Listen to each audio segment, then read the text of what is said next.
I was just saving Jim's seat here.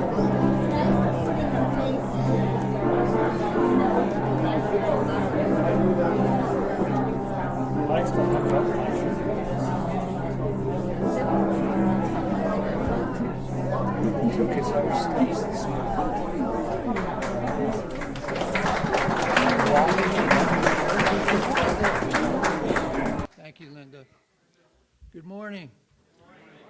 I'm Walt Milne, and on behalf of our board, I'd like to welcome you here to another Sunday service at the Unitarian Universalist Congregation of the Shenandoah Valley. Please silence your phones if you haven't already. And we'd like to, as we always do, welcome our visitors and new members. And we ask you to please stand up and tell us your name and where you're from. We'll start over here on this side, if there's anybody.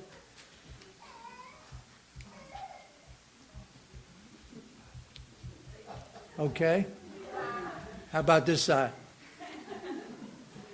Yes, ma'am. I live somewhere between Black Mountain and Swanee. All righty. Well, welcome. Somebody else? Yes, sir. Ray Neely, I visited once before back in the beginning of the summer. Okay. I've been staying with my parents who live in Montreat. I'm going to be moving to Sylvan, starting at Western as faculty in the fall. Nice. Very good. Okay.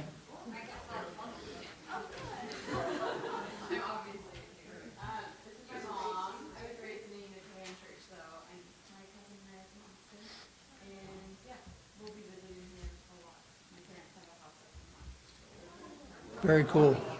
Glad to have you. And I'm Gabby, I'm also from Austin, and her cousin is in Austin, and she has a house here. Austin City Limits. What a great show that was on Friday nights, all the music. Yes, ma'am. Hey, Diane. Welcome back, Diane. Yeah.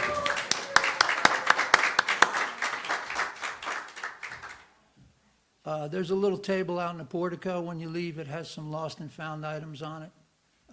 If you've lost anything in the last 19 years, it might be. We always ask that you please look at our land acknowledgement. We take serious that we're the stewards of this land. Once belonged to the Cherokee and other indigenous peoples. So please look at that. It's in the order of service on the back. Please read that when you get a chance. And also our 8 principles are there. Contrary to popular belief, we do have values and aspirations that we share together, and you'll find them there, and we hope to actualize them in ourselves and promote them in our community. So let's get our service started.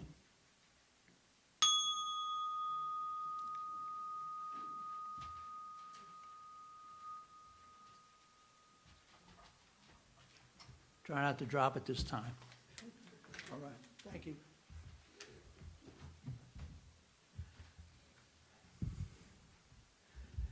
Again, good morning.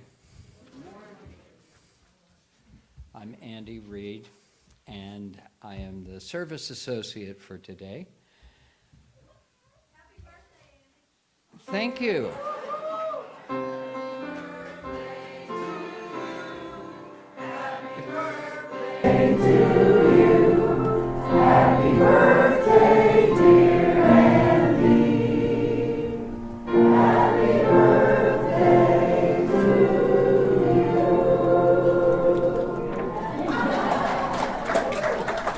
Thank you all. I turned 73.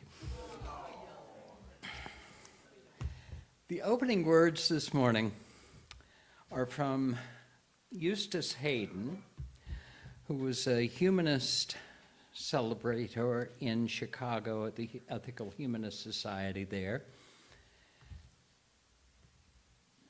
We recognize that human beings, all of us, are bound together in one bundle of life.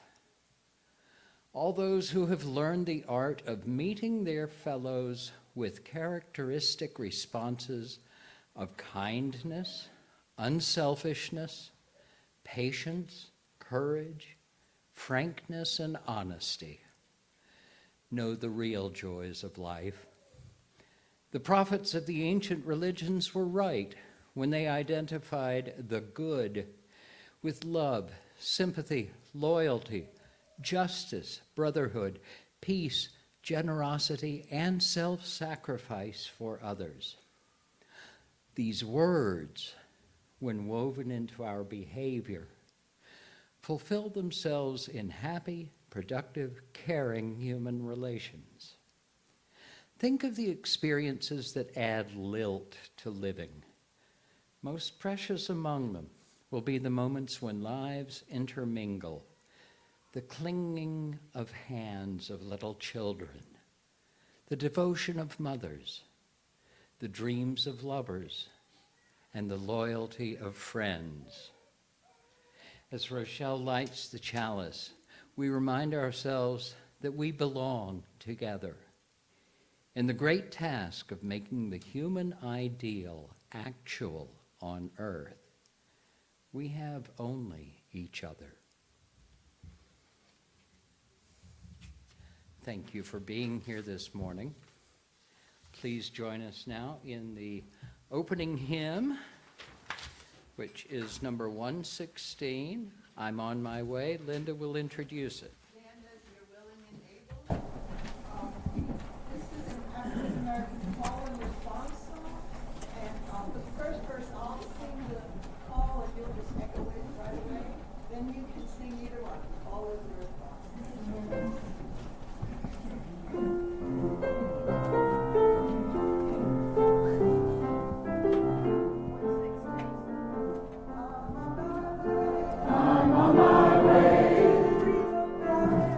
Freedom land. I'm on my way to the freedom land. I'm on my way to the freedom land.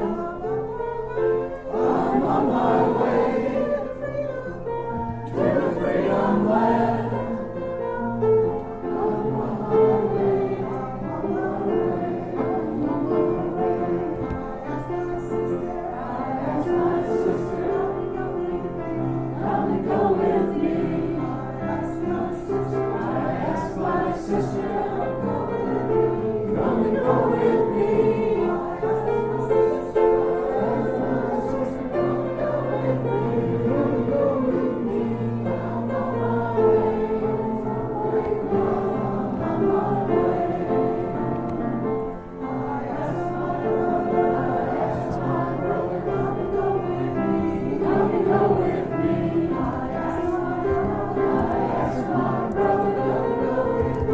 come and go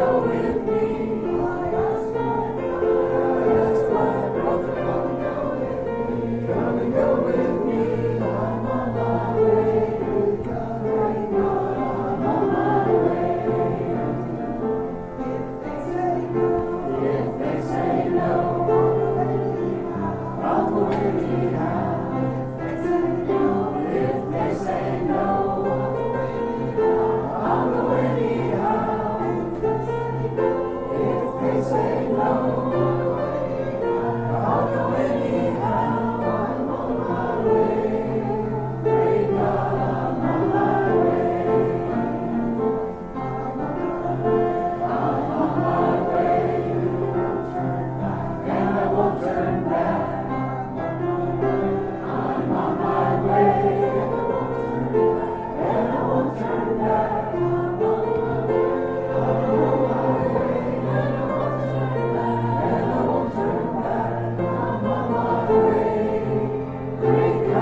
Unitarian Universalists can sing when they're put to it.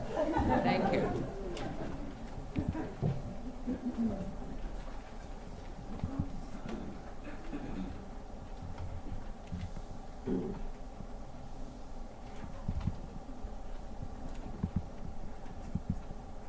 This is a meditation, also by Eustace Hady.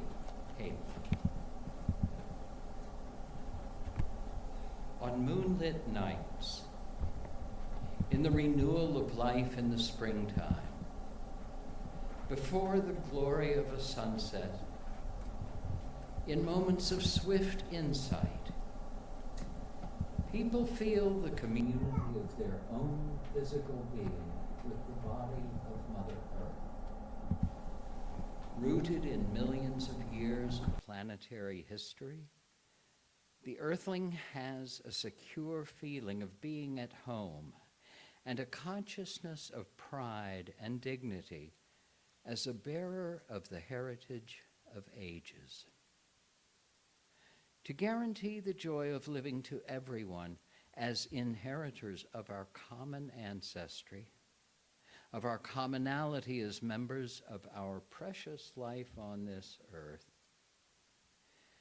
we must build a society in which human beings and human values are exalted above material, machines, and money, where free opportunity for all has right-of-way over special privileges for a few, where democracy takes the place of entrenched authority, of church or political and economic power.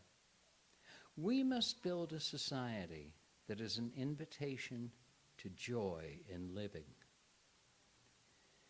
People wedded to old beliefs, old methods, old institutions may try to block the path to the future. The modern task, and this was written in the 1950s, calls for intelligence, knowledge, wisdom, daring, and most of all, devotion to the cause of humanity. Our faith in people, in our families, our friends, our like-minded neighbors, fellow members of our congregations, and millions of good-hearted citizens we don't know and will never meet, puts full responsibility on us to impose a human purpose upon the future flow of earthly events and to build into reality our vision and their vision of a good society. This is our work, the work of people, as individuals and as a collective we.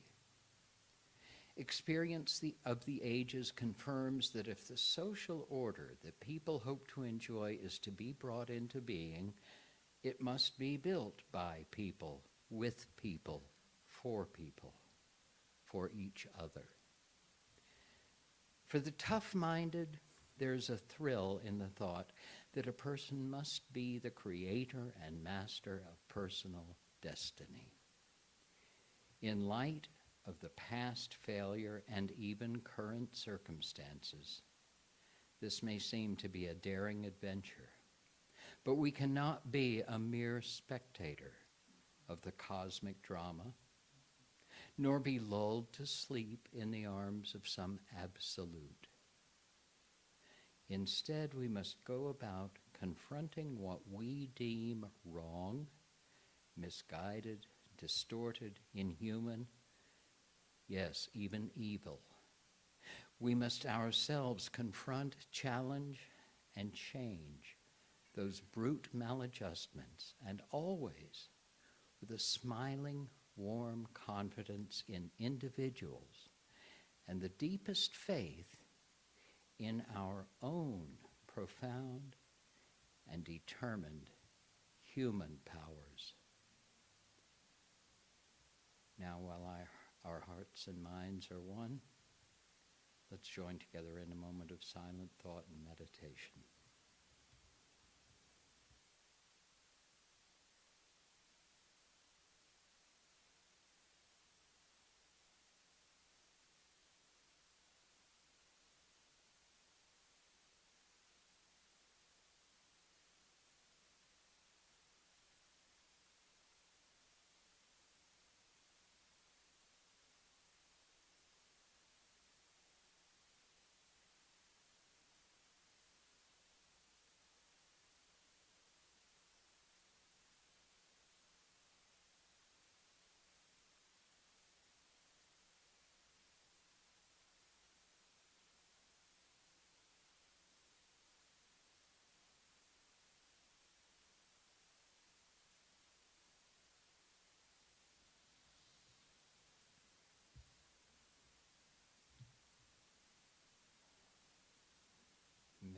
be so.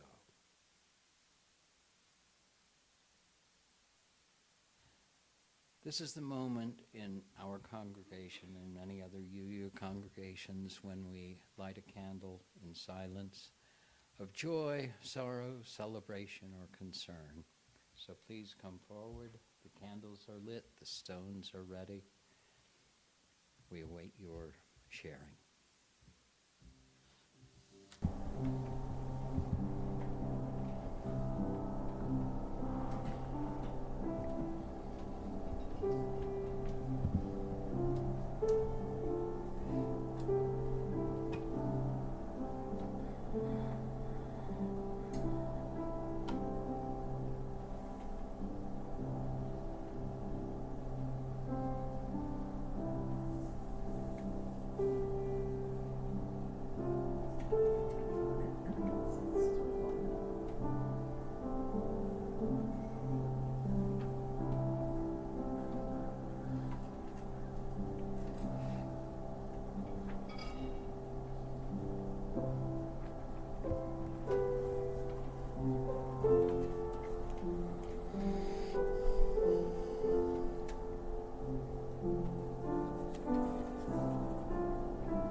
Stones for all those who have unspoken, unacknowledged concerns, joys, and sorrows. Now, because the business of a church cannot operate without what Eustace Hayden said we shouldn't pay too much attention to, money, we will take up our offering as Linda plays some more beautiful music.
Now we get to the fun part.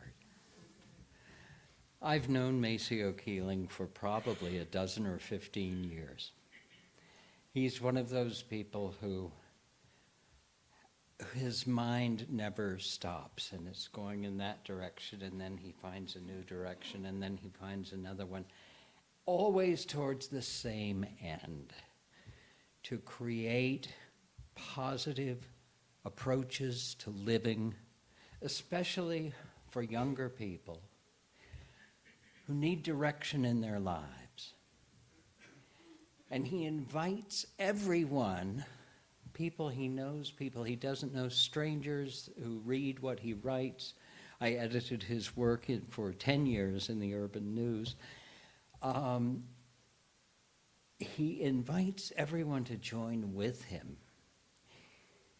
in shaping the world that Eustace Hayden was talking about, a world in which we are masters of our own destiny, but only within the context that we must work with our fellow brothers and sisters to create the world we want. Maceo has been working to create that world for young men, young women, his own family, and for others throughout the community for many years. And he's going to talk about the importance of doing so this morning. Maceo. Very much.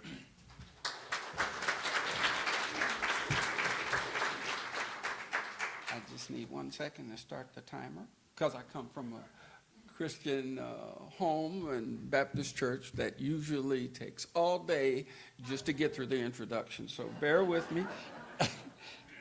I will say this, though. I was not going to include this because I have some business I want to talk about. But since it's Andy's birthday, I have a little funny gift for you today. So, do you mind adjusting the mic?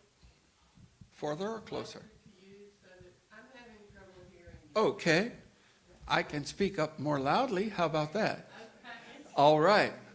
And so, I thank you for that, by the way. And thank you for the wonderful choices in music. It really got me going this morning. So, here's a little story. Hopefully it's funny. So it starts pretty morbid. Someone, was passed on. They found their way on the elevator, and they went to the pearly gates. And they ran into Gabriel, and they said, "Hey, Gabriel, let me in. I made it. I'm so excited." And Gabriel says, "Well, it's not that easy. You have to take a test to get in here." He says, "Oh, my goodness. I got test anxiety." He says, "Yeah, and this is not an easy test." He says, there are 3 questions, and you must get them right. And he says, "All right, well, is there any other way?" "No other way." He says, "Well, let's get started." He said, "The first question is, how many days start with T in a week?" And so the gentleman said, "Well, doesn't sound too hard. I got that on lock. I got that." He says, "Well, you have to answer the question." He says, "Today and tomorrow."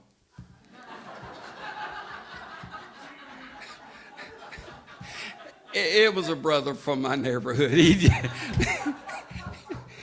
And he said, "Well, Gabriel said, well, that's not exactly what I had in mind, but it works." He said, "The questions get progressively more difficult."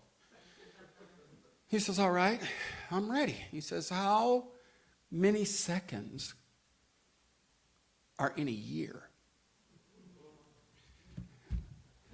So the brother stepped back. He says, I got this on lock. I've always been pretty bad at math, but I got this on lock." Gabriel said, "What is the answer to the question?" He says, he said, 12. Gabriel said, "Is that your final answer?" He said, "Yes, final answer, 12. He said, "Well, how did you arrive at that? He says, well, there's January 2nd, February 2nd.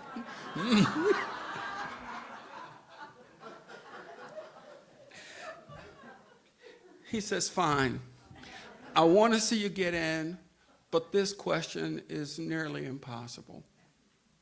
He said, what is God's first name? Show of hands. Anybody? Okay.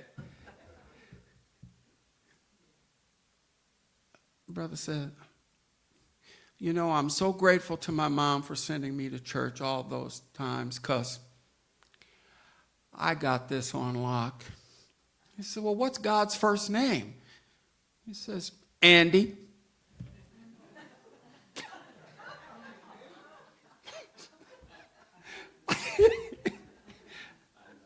How did he arrive at that? I've never heard someone guess that his first name was Andy. He said, well, it's easy, because Andy walked with me, and he talked with me, and he showed me the... Happy birthday, Andy. Today, yes, ma'am. Back on the mic. Yes, ma'am. I was going to go for it, but I'll do it from here. So guess what? Today I'm talking about a poem that I didn't want to read when I was in college. I didn't know the benefit or the value of it. It was a chore. And as I developed and matured, I grew to understand its power and its importance. Such as many, many things in our life when we're young, as we develop, things begin to take on new meaning. That poem was written in 1802 by William Wordsworth. It's called The World is Too Much With Us. I'm going to give you the first few lines, and that's what I'm going to speak from today. The world is too much with us, late and soon. Getting and spending, we lay waste our powers. Little we see in nature that is ours. We have given our hearts away. My topic today is, what have we given our lives to? And that in itself is an interesting question, because it is a curiosity that our lives, as I look out throughout the audience, there seems to be more road behind us than in front of us. And that demands a certain level of reflection, which takes me back to the music director's choices. I was invited to come up with some musical selections today, and I said, I'm pretty easy. But just the choices that were made today affirms that I'm in the right place at the right time with the right people. And so I thank you for that, and thank you for having me back. The first song was that I'm on my way, and this is an example of me doing what I do. The second is this little light of mine. I'm doing my best to let it shine. And I plan to turn the world around, one person at a time. So what have we given our lives to? Let's start with our mornings. Let's start with one of the greatest gifts that we could ever anticipate or hope for, and that is for our eyes to open with the function of our limbs, our mind, our body. It is a precious moment, a precious time throughout the day, probably the most precious, because it quickens us. And even though cortisol rushes through our bodies, it is there to remind us that we are here. And so I ask you to search your souls and think back to this morning when you first woke up, and I do not want answers. I want you to answer to yourself and the faith that you have come to recognize for yourself. When you woke up,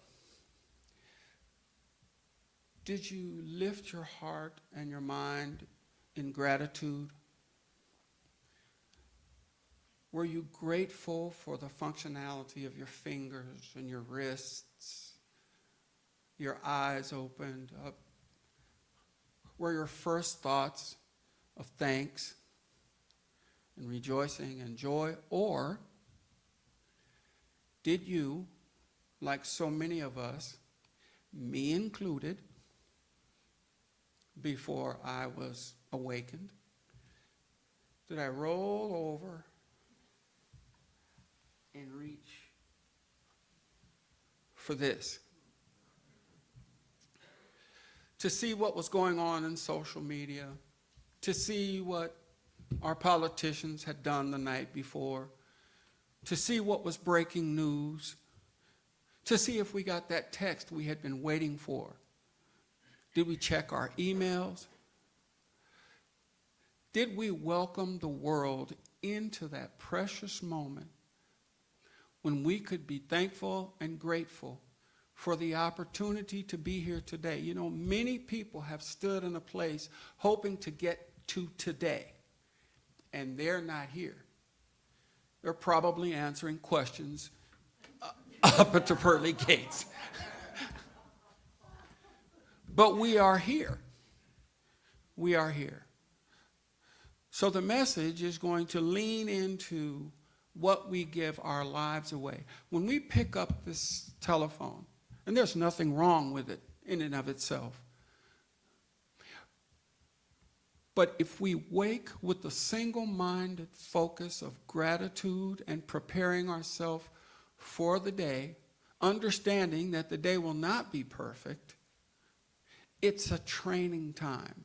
It's an opportunity to gird ourselves with what we will need to get through what seems to be an otherwise difficult time for us, particularly in this country. One of the things that I have noticed is that on those occasions, rarer and rarer every day, that I reach over and grab the phone before I remember to say thank you, I find that what comes through it kind of scatters my mind. And again, as a Christian person, in the Bible, in James 1:8, it says, a double-minded man is unstable in all his ways. And when I reach for the phone first, before giving thanks, before being grateful, before feeling the light of the day on my face or my feet hitting the ground, the world has invaded my space. Or has it? No one kicked the door in and stole my day, or stole my future, or stole my disposition, or stole my joy. I reached over, I picked it up, and invited them in. And whatever came from that experience split, fractured my thinking, my experience of a beautiful new day.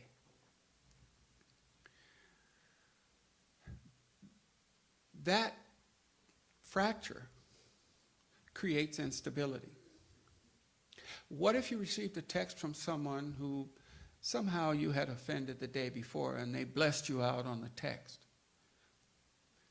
Before your feet hit the ground, that joy has already been corrupted, interrupted. And not because anyone stole it, because we gave it to them.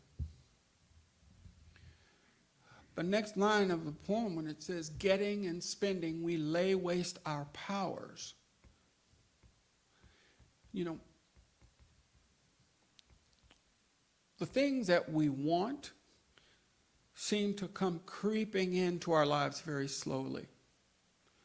the things that we don't want seem to gallop in on horseback. Getting and spending, we lay waste our powers, and little we see in nature that is ours. If we do not remember to acknowledge what we are a part of, I think it's safe to say from here today in front of all of you, we all do share one thing no matter how we approach it. We are a part of creation. I'm not deciding who did the creating, but I had an experience in my garden a couple of days ago. I may share it with you if time permits. When we get what we want, we tend to exhale and relax. But Father Time doesn't take days off. Sickness doesn't take days off. The demand for us to participate in our own well-being doesn't take a day off. It's the discipline and the focus of getting up every day and remembering that we have an opportunity that we've never had before to see a new day. And we must be deliberate and disciplined about the choices we make about it. We have to ask ourselves a question, and that is, have we lived a life by design, or have we lived a life by default and drift? These are the questions that I pose to young men and women through one of my programs, and this is a shameless plug, but I invite you all to sign the list that's on the guest table for my podcast. It's called Man Camp, and it is designed to invite primarily men, but people who are willing, ready, and able to participate in their own transformation from looking outside of themselves for guidance. We have each been given an identity that is being given away by the distractions of the world. And so I invite you to ask yourself certain questions as you move forward through your day, and that is, who are you giving your power to? Can a person walk up to you and say something rude and insulting? Does that take your joy? Can they do that? Or do you have control over your reaction to what they say to you? You know, we talk about our kingdom assignments in the Christian religion, and kingdom is a compound word. It's a sovereign who has dominion over a territory.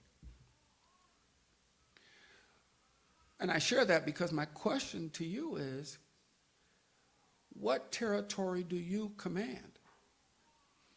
The only territory, in my opinion, that we can command is the territory between our ears.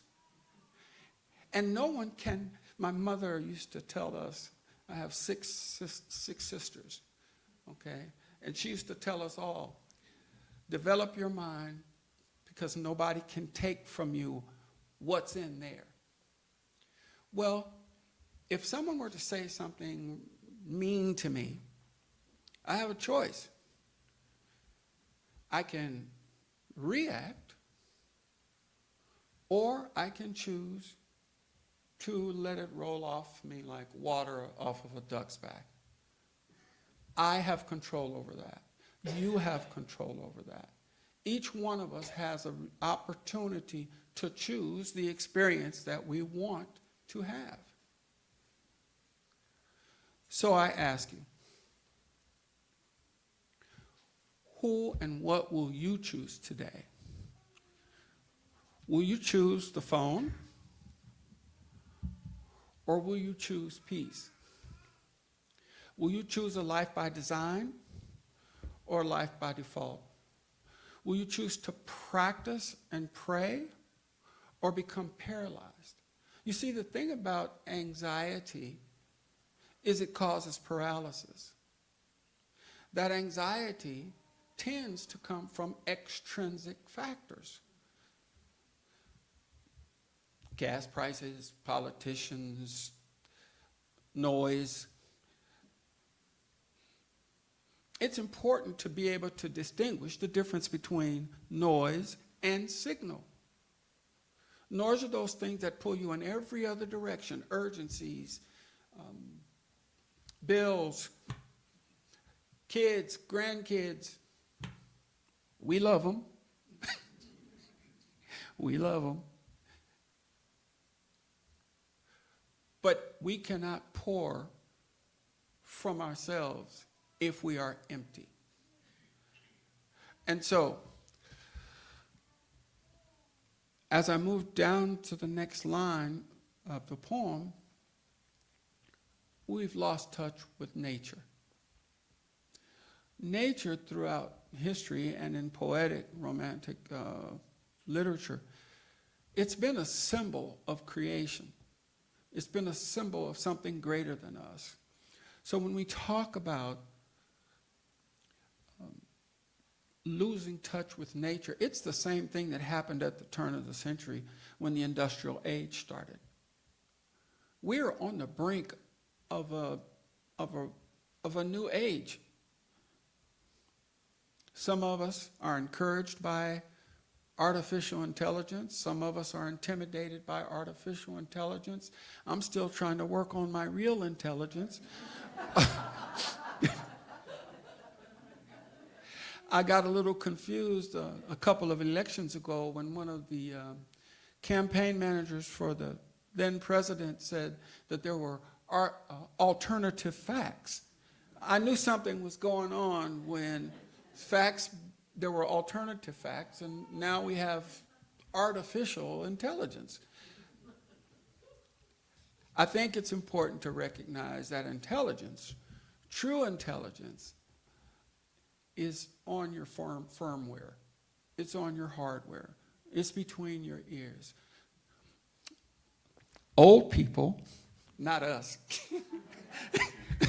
old people used to say common sense or a little horse sense, will take you quite a bit farther than other kinds of sense. So my invitation, along with changing a few little practices, which I'll summarize in about 42 seconds, my invitation is consider trusting that little horse sense that you have between your ears. Consider dealing with what's in front of you instead of what might happen or what could happen. Consider sharing these things with the people that you love who don't have a clue. No one was more completely annoyed me more than my father when he said, "Come over here and stand here and watch me do this." And when he was picking up screws, I was picking up hammers, and he thumped me and said, "Hey, pay attention." One of the things that annoyed me was he would just fix everything. Instead of go buy a new one, he had money. And now I fix everything. And and I just threw that in.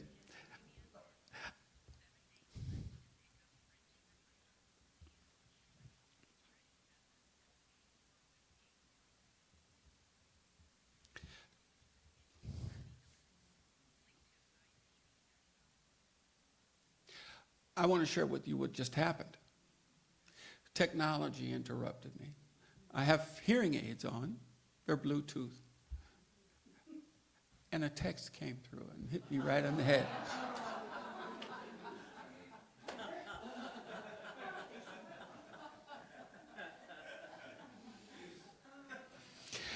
So, in summary, rehearsed this 40 times, and I still get nervous because it's important.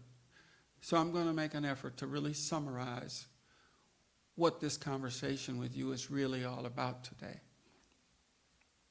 The first, precious moments. If you found yourself this morning and your eyes opened, you have an opportunity that you may not have when your feet hit the floor.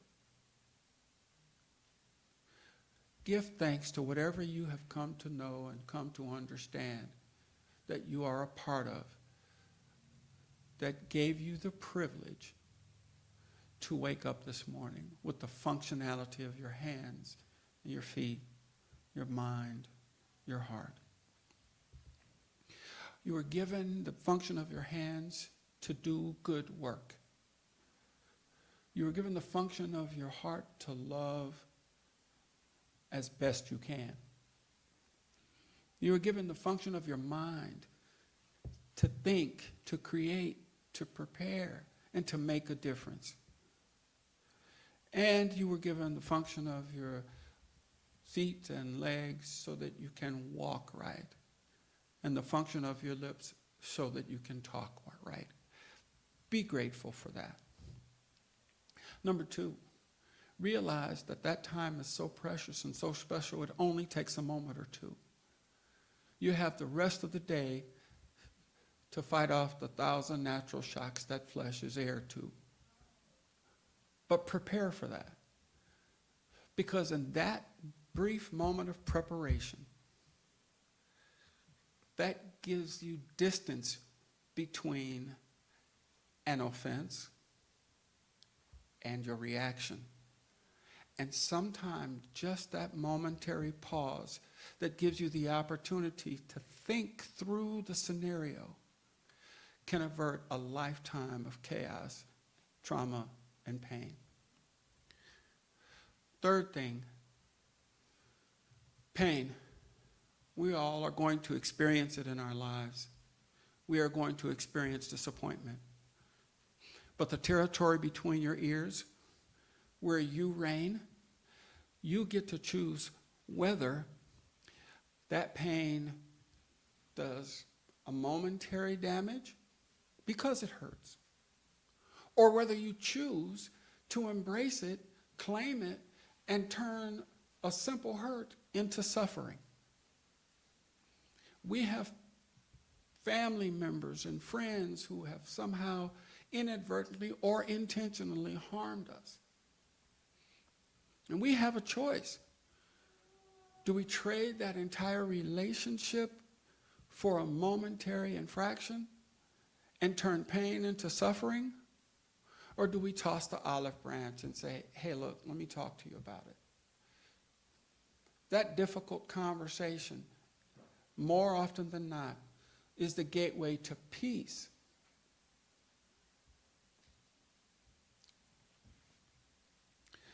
Number 4, understand that the way you view a thing is not governed or determined by the way the world views you. You get to choose that from your own identity. And those decisions have to be thought through, loved through, and talked through. Those are 4 major points that I want to share. The 5th is very simple. Science has shown, your body will show, that as soon after you wake up as you can, if you drink a little glass of water,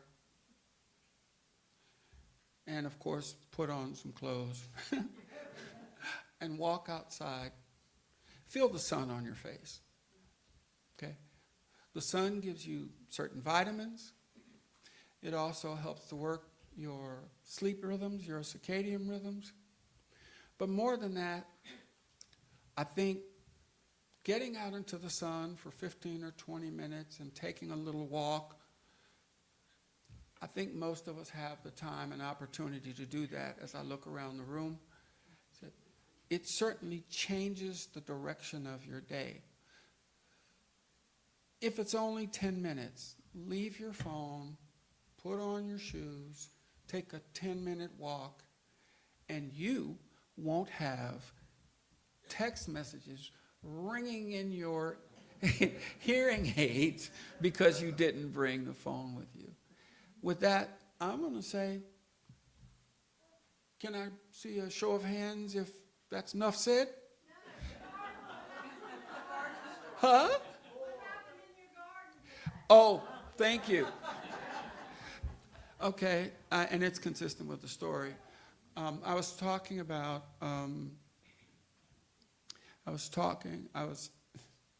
okay, so there's been a lot of rain.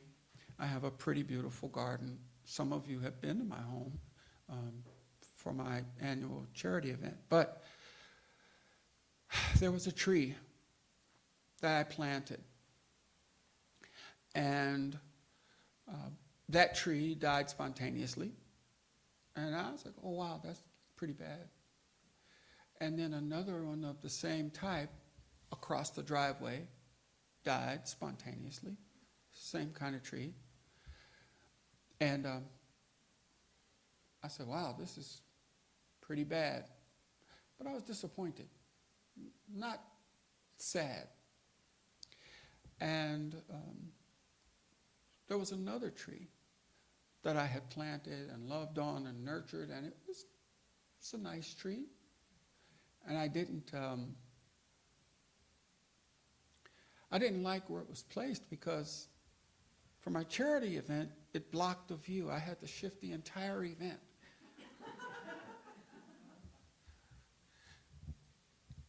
And so I was feeling pretty good the other morning, and I said, you know what, I'm going to chop that tree down. So I hopped up, I got the loppers, and I chopped the branches off so that it would be easy to take out. And I got distracted, and I went and did something else. And when I came back to the tree, when I came back, the part that I had lopped off was, the sap was coming out of it, like it was weeping or crying or something like that, or bleeding or something. And I wrote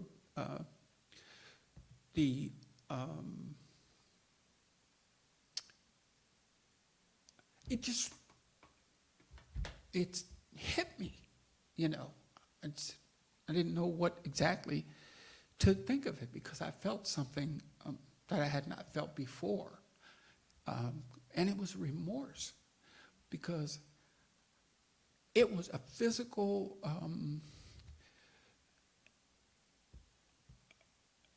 manifestation that I thought the weirdest thoughts. I thought, I didn't hear it scream, or it wasn't, you know. So anyway, a long story made better is I wrote a short story called The Day the Tree Wept. And it's going to be in the book that Andy's going to be helping me with. But I shared that story with you because perhaps someone can hear in that story that we are connected, that we are a part of one creation. Doesn't matter how you get there, but that given the gift of life and the gift of being able to curate and nurture beautiful things, it doesn't make us owners or masters of the thing. And that experience for me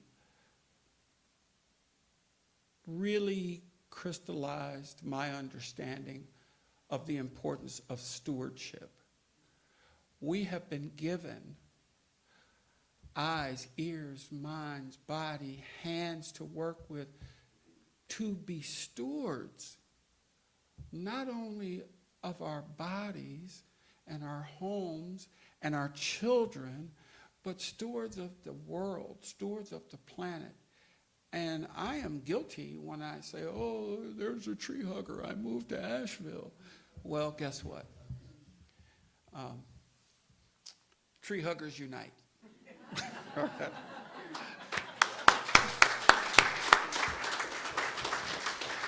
Thank you for your attention.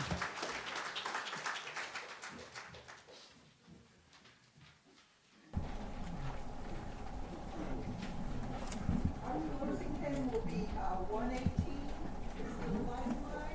So please stand up if you will. How about a happy birthday for Peter Howe?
I am going to give brief closing words while Maceo goes to the back where he can greet us as we leave.